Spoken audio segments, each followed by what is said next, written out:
Hi, I'm Kevin Dettmar. I'm a member of the James Joyce Quarterly Advisory Board, and I teach Joyce and other topics here at Pomona College in Claremont, California. And I'm grateful to Sean for his invitation to think a little bit about this current moment and think about what it means for me as a scholar and for the community of scholars and the community of Joyce scholars.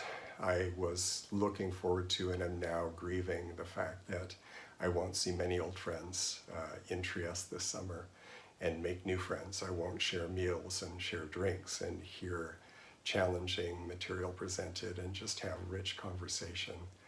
The more I do this work, the longer I do it, the more I think that the primary methodological intervention of the humanities is conversation.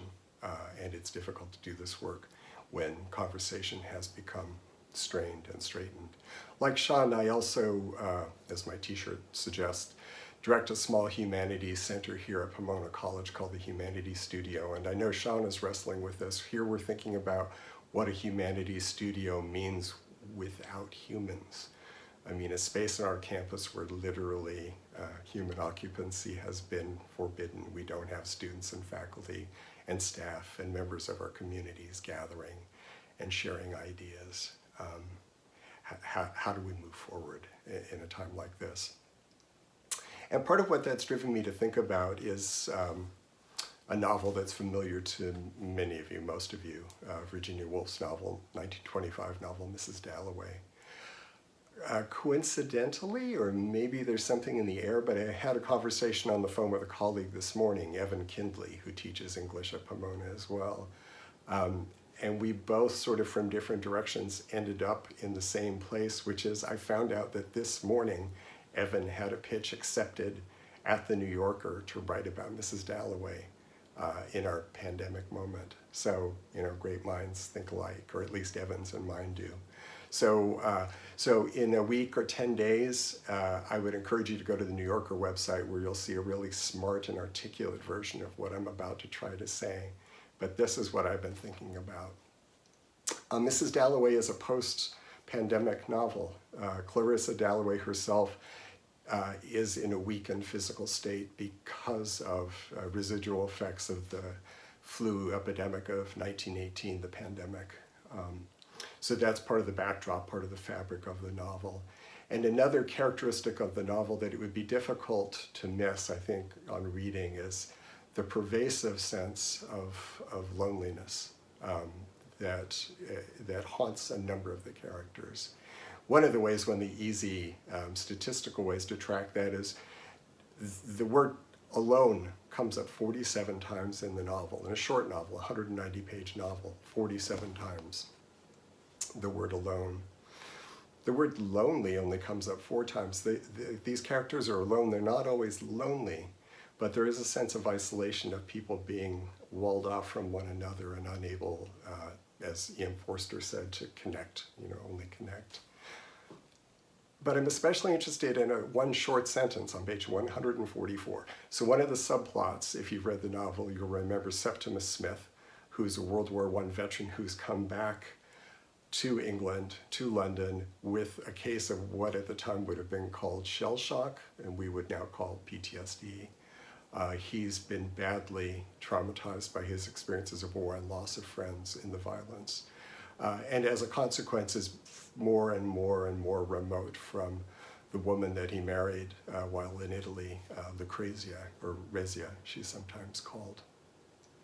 She's increasingly distressed about him, and just before things go entirely south for them and for Septimus in particular, there's a beautiful sentence, a beautiful scene and a beautiful sentence. So Rezia is thinking back to a happier time when they were closer, when they could share things, when they could connect. I'm thinking about their amusement at I think it's a sort of ridiculous hat that a woman is wearing. And she's thinking about that moment and about how closely they were then. And she said, she doesn't say, she thinks, they had been alone together. They had been alone together. And I'm just thinking a lot about that phrase, alone together. It's not quite an oxymoron. One of the things we discovered here in our Humanities Studio is that one of the most powerful and one of the cheapest and easiest things we can do to facilitate humanities work on campus is we open up our studio on Friday mornings. We bring in fresh pastry and coffee, and we just encourage faculty members to bring their laptop and come and sit and work. Everybody's sitting at his own, her own laptop. We're doing work that by its very nature tends to be kind of isolated, kind of potentially lonely, but we're all together. There's a community of people doing solitary work that somehow makes it less solitary. On Friday mornings, we're alone together. I think in a way what Sean has done in reaching out to members of the Joyce community and asking for reflections is thinking about how, though we're forced to be alone through this time, how we can be alone together. Certainly the JJQ and the International James Joyce Foundation are great vehicles for doing that.